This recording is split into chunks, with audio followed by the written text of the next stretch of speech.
नमस्कार साथियों, मैं विवेक दुबे हाजिर हूँ फिर कुछ नई जानकारी के साथ। कुछ साथियों ने एक पेपर कटिंग भेजकर यह कहा था कि सर हो सके तो इसके पीछे की जो सच्चाई हो खबर की वह बताने की कृपा करें। और वह खबर यह है जो आप स्क्रीन पर देख रहे हैं कि एक सहायक ग्रेड 3 साथी रवि बघेली जी ने न्यायालय में याचिका दायर की थी, जिस पर न्यायालय ने वेतन विसंगति के मामले का निराकरण करने के लिए, उसका जो अभ्यावेदन था उसका निराकरण करने के लिए 4 महीने का समय निर्धारित किया है प्रशासन के लिए। तो इसके पीछे की इनसाइड स्टोरी क्या है, इस याचिका का लाभ क्या है, इस खबर के पीछे की पूरी सच्चाई क्या है, वह मैं अपनी तरफ से बताने की कोशिश करता हूं।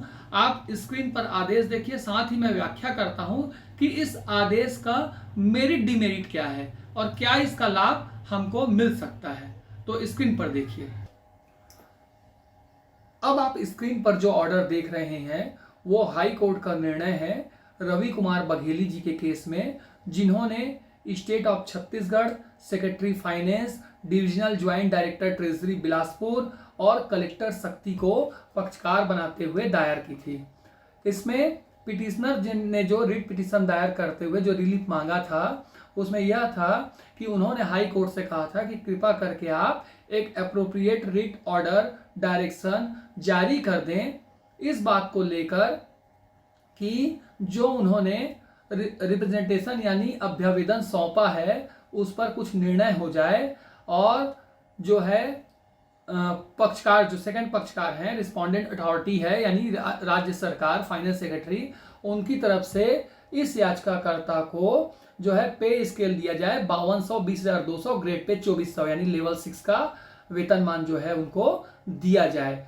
कितने समय में? एक निर्धारित समय में। दूसरी बात, उन्होंने यह भी कहा था न्यायालय से कि जो बेनिफिट है उसके साथ साथ जब से ये तय किया जाए कि उसे यह वेतनमान दिया जाना है उस दिनांक से लेकर डेट ऑफ पेमेंट यानी जब पेमेंट उसको मिले तब तक का जो एरियस है वो भी इनको दिया जाए। साथ ही उन्होंने ऑनरेबल कोर्ट से यह भी कहा था कि यदि आपको लगता है कि इसके साथ कुछ और एप्रोप्रिएट लाभ दिए जा सकते हैं तो उसे भी दिलाया जाए।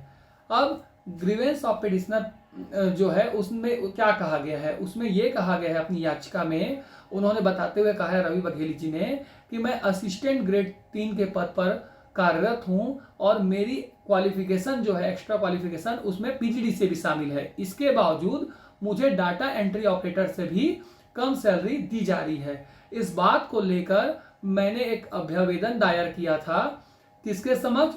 अथॉरिटी के समक्ष, यानी जो विभाग है उसके समक्ष, उनके उच्च अधिकारियों के समक्ष इन्होंने अपना जो है अभ्यावेदन प्रस्तुत किया था, जिसे कि उन्होंने कोर्ट में के सामने प्रस्तुत किया है और इस अभ्यावेदन को उन्होंने 29 अगस्त 2022 को सौंपा था। लेकिन उसके बावजूद उसके उस पर अभ्यावेदन पर रिस्पोंडेंट नंबर 1 यानी स्टेट गवर्नमेंट जो है उसने किसी प्रकार का कोई निर्णय नहीं लिया।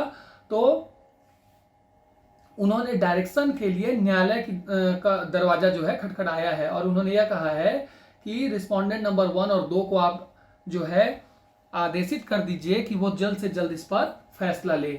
जब सरकारी वकील की बात आई तो सरकारी वकील का यह कहना था कि चूंकि याचिकाकर्ता इस रिट पिटीशन को मेरिट के आधार पर तय नहीं करवाना चाहते, यानी उनका मकसद यह नहीं है कि इस पर सुनवाई हो कि इनको मिल सकता है या नहीं मिल सकता, इनका उद्देश्य केवल यह है कि रिस्पोंडेंट नंबर 1 और 2 को यानी फाइनेंस सेक्रेटरी और स्टेट गवर्नमेंट को केवल कोर्ट की तरफ से यह डायरेक्शन दे दिया जाए कि उन्होंने जो अभ्यावेदन सौंपा है उस अभ्यावेदन का निराकरण कर दिया जाए। तो इस बात को लेकर सरकारी वकील ने भी किसी प्रकार का कोई ऑब्जेक्शन नहीं किया।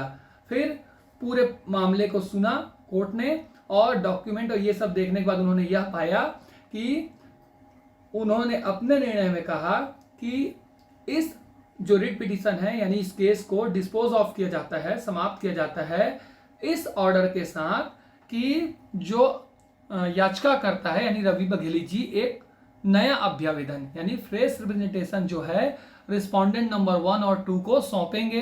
कुल मिला के मामला फाइनेंस सेक्रेटरी के पास ही जाएगा और पिटिशनर जो है ये अभ्यावेदन उन्हें सौंपेंगे और उसके बाद रिस्पोंडेंट नंबर 1 और 2 की यह जिम्मेदारी होगी कि वह इसे 4 महीने के अंदर सुनकर समझकर निराकृत करें।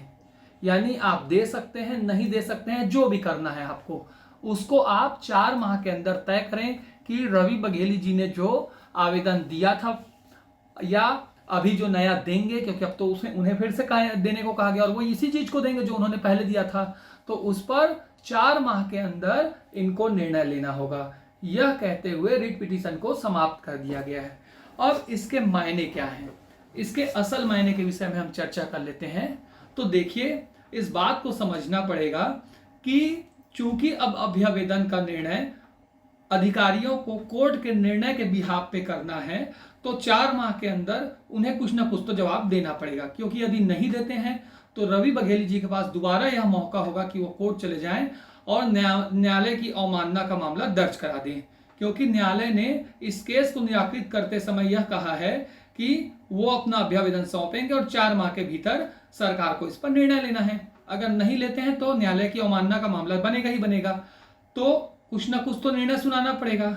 अब जो अधिकारी हैं उनकी याचिका पर जब उसे निराकृत करेंगे तो कुछ ना कुछ तो लिख कर देना होगा कि भाई आपकी नियुक्ति यहाँ पे हुई है और ये है और ये इसका स्केल बना हुआ है, जो भी समझ में आएगा अधिकारियों को, जो वो मानते होंगे अंदर से, वो लिख कर देना होगा। उससे यह तय हो जाएगा कि लिपिक की वेतन विसंगति को लेकर शासन प्रशासन का क्या रुख है। और 4 महीने की अगर हम बात करें तो जुलाई, अगस्त, सितंबर, अक्टूबर के अंत तक इनको निर्णय देना होगा। और क्रूशल समय है, उस समय यह भी क्लियर होगा कि ठीक चुनाव का अवसर रहेगा, उसके पहले अगर यह लिख कर देते हैं कि नहीं दिया जा सकता, ये है ही नहीं, आपको इतना ही मिलेगा, तो यह तय हो जाएगा कि सहायक ग्रेड 3 के वेतन में किसी प्रकार का कोई इजाफा नहीं हो सकता, क्योंकि वेतन विसंगति की मांग तो उनकी भी है और तर्क दलील अलग अलग हो सकते हैं, लेकिन जितने भी वेतन विसंगति हैं उसको अगर आप समझेंगे तो सारे में वेतन बढ़ोतरी की ही मांग है। उसको चाहे आप किसी भी तरीके से कहिए, लेकिन अंत में क्या है, अंत में लक्ष्य ये है कि भाई जो वेतन दिया जा रहा है उससे वेतन में इजाफा हो। और जब इसमें अगर यह लिख कर दे दिया जाएगा कि वेतन में इजाफा नहीं हो सकता, आपको यही मिल रहा है, तो यानी वेतन विसंगति है वो जस की तस बनी रहेगी सहायक ग्रेड 3 की भी।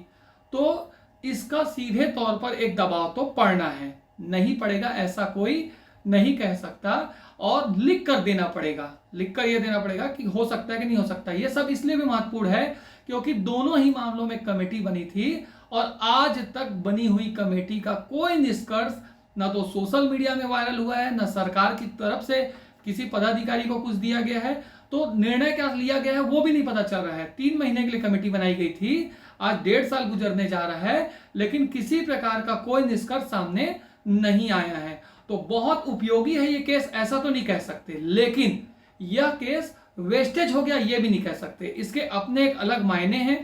निश्चित तौर पर समय को देखते हुए इसका नुकसान कहीं पर नहीं होना है, वो तो पहले ही से तय था। हो सकता है कि आंशिक लाभ हो जाए, क्योंकि सरकार के सामने चाहे आंदोलन की बात कर ले, आंदोलन में भी वेतन विसंगति के निराकरण को लेकर उसके जो कमेटी बनाई गई थी उसके निर्णय को सार्वजनिक करने की मांग की गई है। आगे भी दबाव बनेगा दोनों ही संगठनों की तरफ से।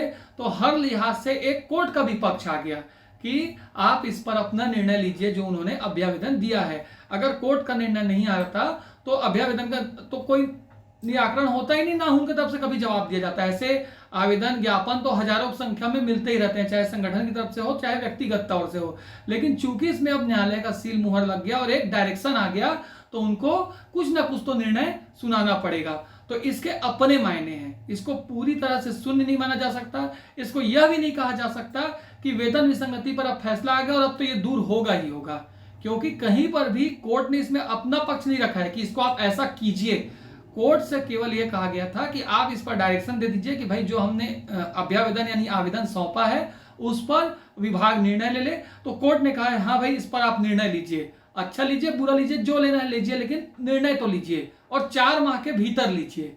और 4 माह के भीतर नहीं लेते हैं तो न्यायालय की अवमानना की याचिका भी लग सकती है। तो कुल मिलाकर थोड़ा पॉजिटिव जरूर है इसमें, दबाव बनाने के लिए कभी कभी थोड़ा सा भी प्रयास जो होता है वो काफी होता है। तो ये इस खबर के पीछे की हकीकत है और इस ऑर्डर की सच्चाई है। साथियों, मैं अपनी तरफ से लगातार कोशिश कर रहा हूं कि आपको सही जानकारी प्रस्तुत कर सकूं ताकि किसी भी प्रकार की भ्रम की स्थिति ना हो। कई बार ऐसा होता है कि न्यायालय का आदेश कुछ और होता है, उसकी व्याख्या कुछ और की जाती है और इसी बहाने सबको कोर्ट ले जाने की भी कोशिश की जाती है। और कई बार कोर्ट का आदेश जो कहते रहता है उसे भी झूठ लाने की कोशिश की जाती है। तो मैं अपनी तरफ से कोशिश कर रहा हूं कि आपको सही जानकारी दे सकूं। अगर आपको मेरा यह प्रयास अच्छा लग रहा है तो कमेंट बॉक्स में अवश्य बताएं और साथ ही चैनल को सब्सक्राइब करें, बेल आइकॉन दबाएं और अधिक से अधिक लोगों तक इसे शेयर करने की कृपा करें। धन्यवाद दोस्तों।